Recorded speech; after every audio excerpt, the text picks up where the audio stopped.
Мультфильмнің невбетегі қысманы сіз әнді ярын сейрете білесіңіз. Үрметлі достар, шымдылы кесе студиямызда бір мирақлы субет olacak. Tamam, yayınımızın başında biz айтқан едік. Bugün tamam tariximiz için mühim bir күндір. Çünkü 1920 senesi tamam sentyabr 8-inde belli Kırım Tatar alimi Rifat Apazov doğan edi. Tamam 100 yıl doğan gününden oldu ve tamam şu acayip insan hakkında biz bugün yayınımız devamında yani bizim misafirimiz ile laf edecekmiz. Эбе танышолны студиямыздың мұсафыры бүгін «Голос Крыма» газетасының баш муариры Эльдар аға Сейітбекиров біздің субетімізге бұйырыңыз. Селам алейкум, қош келдіңіз. Селам алейкум, сау болыңыз. Саба шерифлеріңіз қайырлы болсын, насылсыңыз? Шүкір, сау болыңыз. Мына бөлек күн келді, Рифат аған үшін малюмат вережем, айтажам, çünkü менің яқын достым еді берабер чалыштық оның китабының үстінде yazıq ki yoktur aramızda şimdi Rifat ağa. Ama dünya öyle adamlar gelirler, keteler ama hatıra nasıl kalacak o adamga belli. Çünkü eğer adam çalışsa, hizmet gösterse, elbette halkının hatırısına o mutlaka yaşayacak. Эбет, Эльдар аға шымды біздің серделеріміз рұқсет берселер, рус тіліне кечейік, бөле қарарға келдік, чүнкі да чоқ инсан білсін, тек біздің ватандашларымыз дегіл, бұтын қырымылар білсін, бұл адам кім олғаныны. Как вы сказали сами, Эльдар аға, вы лично были знакомы с Рифатом Апазовым, это действительно выдающаяся личность не только для крымско-татарского народа, для всего Крыма, для всего постсоветского пространства, потому что это ученый, советский ученый, российский ученый, он работал с Королевым.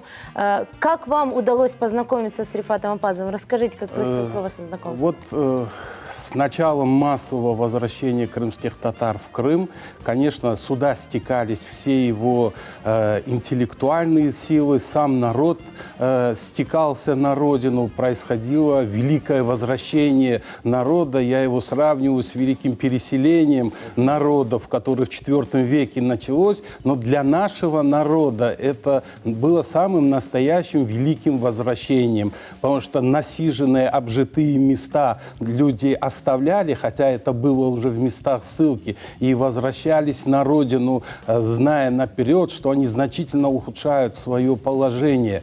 Предстоит опять обустраиваться, строить дома, что мы видели, уже растянулось на десятилетия.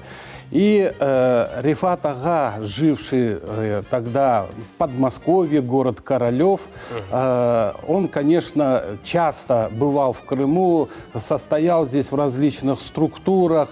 Он был членом Государственной комиссии по делам крымских татар, ее называли комиссией Дагуджиева. Поэтому этот человек часто наведался в Крым не просто как турист, а по прямым своим обязанностям, как облегчить возвращение, обустройство народа. То есть был неравнодушным к судьбе народа. Конечно, конечно. И вот здесь-то и произошло наше знакомство. Он сразу произвел интеллигентного, тактичного, скромного человека. Он не старался куда-то пролезть, он пытался отказываться. Вот я сам свидетелем был, когда он говорил: вы меня никуда не выдвигайте, не избирайте, мне уже за 70 лет, я все, что могу сделать, я и так буду помогать, не обязательно мне избираться в какие-либо структуры. Ну, вот с того периода и было вот это знакомство. Потом он начал часто приходить к нам в редакцию, в каждый свой приезд. Мы подолгу общались, делились мнением. И он как-то предложил, говорит: а что если я попробую написать вот свои воспоминания о довоенном Крыме? Конечно, давайте, Рифат аға. И вот он принес свою первую публикацию. Ну, интереснейший был материал.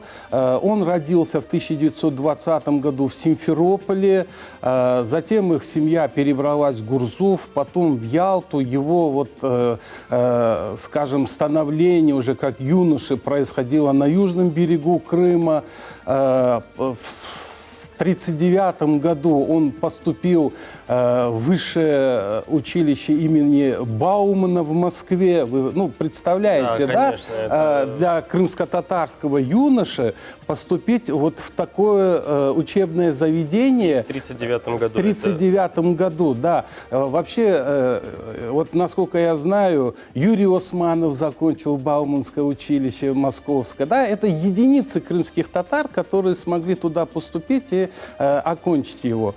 И вот после первого курса он приезжает в Крым, это 1940 год, потом начинается война и все последующие события, и только в 1958 он смог снова посетить родину, и вот он описывает это посещение, потому что ему, уже работавшему в такой структуре, как космонавтика, как ракетостроение, с путевкой на руках, все равно приходилось преодолевать здесь административные трудности и доказывать свое право на возможность нахождения в Крыму даже на отдыхе.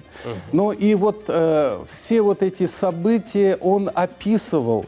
И первая публикация, потом давайте продолжим дальше, следующая публикация. Ну и когда появилась возможность вот, работы международных фондов, я с ним переговорил, он заинтересовался, я говорю, давайте расширим ваши воспоминания, но здесь не только описание Крыма, там, довоенного, послевоенного, вы практически единственный. Есть еще, как Яхуб Бекиров работал в этой отрасли, тоже профессор, доктор наук. Ильяс Ага Альчиков сейчас в Шуме живет. Вот. Вы люди, и вы человек, который работал в такой закрытой отрасли, тем более для крымских татар, как ракетостроение. И если вы напишете свои воспоминания об этом, но это будет неоценимый вклад в историю нашего народа, потому что это не напишет практически уже никто. Тем более вы работали под непосредственным руководством великого конструктора Королева. И вот он дал добро, я начал готовить проект, подготовил проект, подал и получил грант. И вот наша работа... Как родилась вот эта книга, вот эта книга, да, «Следы в сердце и в памяти» Рифата Ага Апазова. Конечно, материал интереснейший. Вот я перед своим выступлением накануне ее опять прочел, потому что и многое снова восстановилось в памяти, немножко уже по-другому смотришь.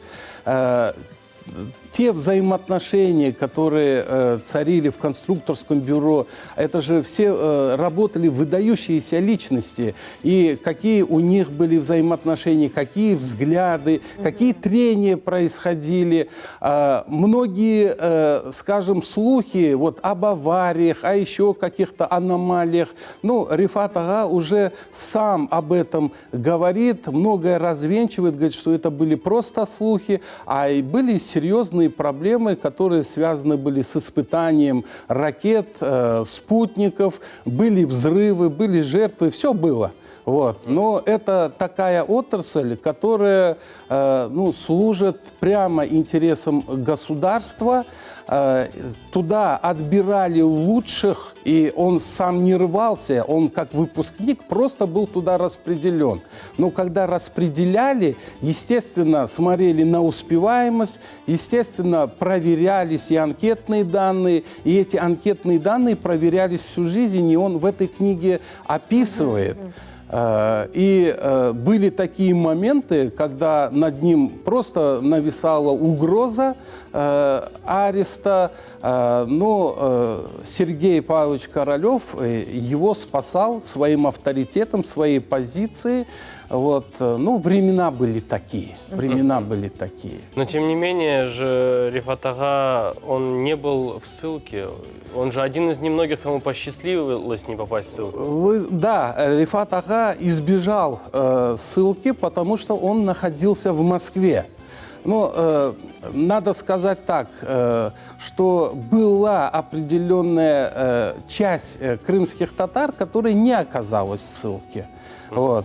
Это были те же военнослужащие, которые не вернулись, скажем, к семьям, может, холостяками были, может быть, обзавелись семьей и уже проживали в других местах. Но были те, которые находились на учебе, как Рифат ага. И поэтому сам он вот проживал в Подмосковье, а семья его была сослана в Узбекистан. Но он чем мог ей помогал, ездил, конечно, туда, все делал так, чтобы облегчить их участь. И в дальнейшем помогал и всему народу. То есть, несмотря на то, что он не пережил эту трагедию лично на себе, но он чувствовал боль всего народа. Знаете, вот он работал в космической отрасли, там эта отрасль закрытая.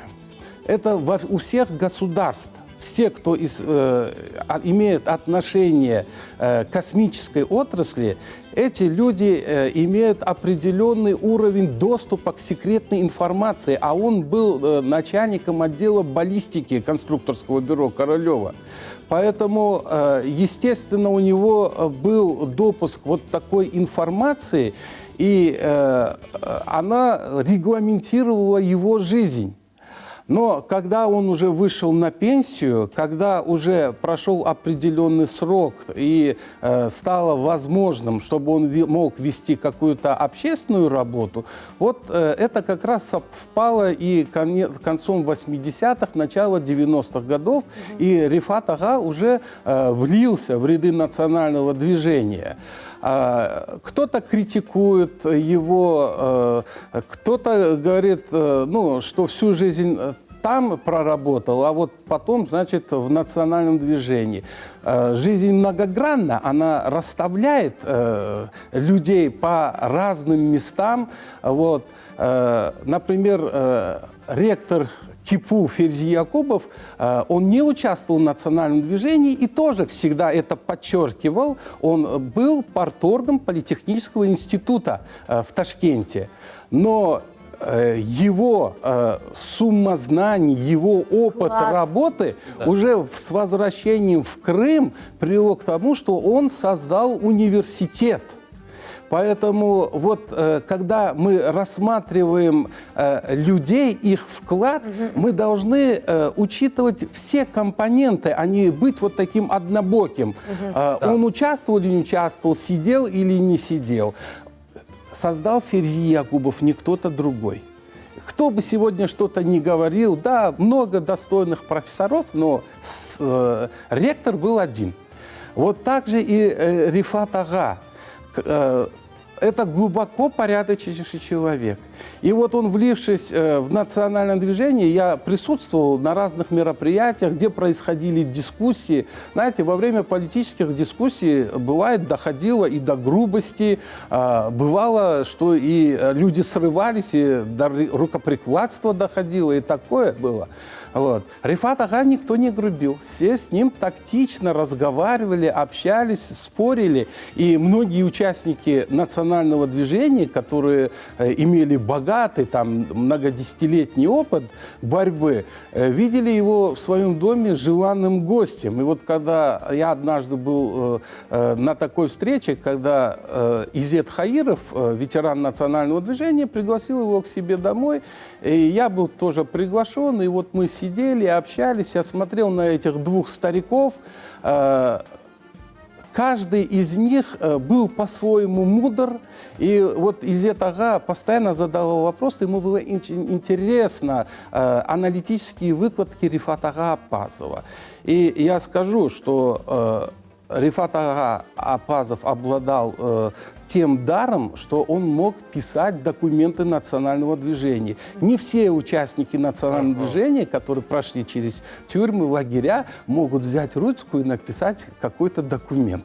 Вот. А Рифат Апазов как раз-таки брал и свободно это делал. Эльдар ага, çok sağ olun, что вы нам рассказали об такой удивительной личности нашего народа. Мы уверены, что память о Рифат ага будет жить еще долго. Тому подтверждение его замечательная книга, его воспоминания, его биография, да, с которой может познакомиться каждый желающий. Можно ли найти эту книгу где-то в свободном доступе? Ну, она, насколько я вот сам посмотрел, есть электронная версия в интернете. Вот, ну, в библиотеках, естественно, Крыма она имеется, потому что, когда вышел тираж, мы раздали, и практически во всех крупных библиотеках Крыма она имеется в фондах, и там можно взять и ознакомиться. Мы, безусловно, рекомендуем нашим телезрителям сделать это. Çok sağ olun bizге келгенiniz үшін. Sizге хайырлы күндер тілейміз. Ве студиямызда көрмек ер вақыт hazırмыз ве куманамыз. На самом деле, хотел бы вот подвести итог этой беседы одной замечательной фразы, которая прозвучала вот за это время, что Рифат ага, вы сказали, многие критиковали за то, что он вроде долгие годы находился там, а потом участвовал в национальном движении.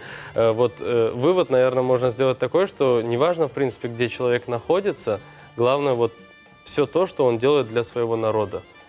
Он сделал очень много для народа, и он сегодня, знаете, своеобразный символ, потому что не знаю, когда еще представители крымских татар будут работать в ракетостроительной отрасли.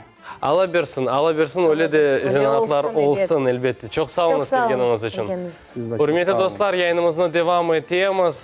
Tamam, endi yayınımızın başında aytқайным, tafsilatlı malumat ava hakkında biz bugün mutlaka eshitecekmiz ve ava reti rubrikası siz için buyurunuz.